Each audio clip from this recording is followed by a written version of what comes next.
The CA530 travel pouch, shown here in green, will be about $17.50. This is the Yazzii travel pouch. So we've got a clear window into the bag, and then we have a quilted back. So again, perfect for applique if you wanted to embellish one side of it.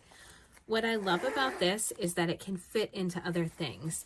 So if I'm taking a project on the go, if I'm working on an embroidery project and I don't want to bring tons of stuff, but I want to have like my project, all of my supplies for one little project, I could put my hoop in here.